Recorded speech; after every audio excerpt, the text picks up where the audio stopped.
Gusto ng asawa ko maging bayaran ako. Hi, gusto ko lang sana ma-open to at makahingi ng advice. Just call me Ara, 22F, married. Gusto ko lang i-share ang kwento namin ng asawa ko ngayon. He's 23M. Ipangalan ko na lang asawa ko na Andrew.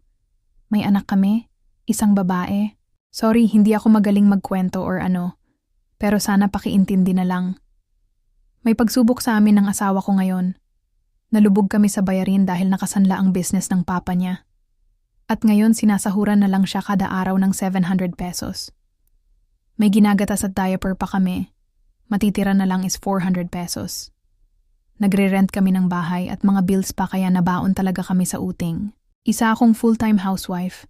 Walang maambag sa asawa ko kundi alagaan ang anak namin at panatilihin malinis ang bahay namin. Gustuhin ko mag-work ngayon. Walang-wala talaga dahil miski isang requirements ay wala ako. Second year college lang din inabot ko. One day, chinat ako ng asawa ko na hindi niya na talaga alam gagawin niya kasi di niya rin kaya magdalawang trabaho dahil mabigat ang trabaho niya sa food industry. Hindi ko alam, pero kinakabahan ako sa mga sumunod na chat niya sa akin.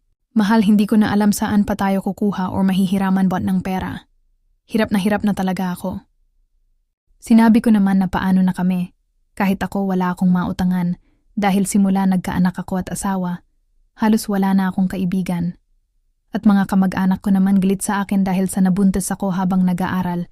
Alam ko kasalanan namin na nag-anak kami na hindi kami financially stable.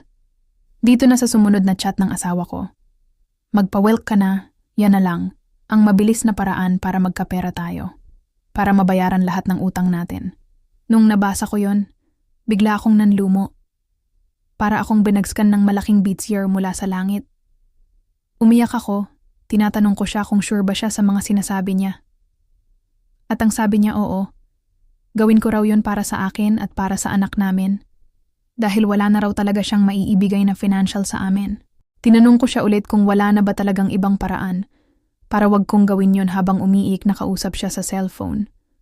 Wala na raw talaga. Wala na raw siya malapitan. Hindi ko lubos maisip na kaya niya masabi sa akin yon at ipagawa. Sobrang naskt na ko. Kulang na lang maglumpasay ako sa pagmamakaawa na wag gawin yon. Natrap man ako sa mga nasabi niya sa akin.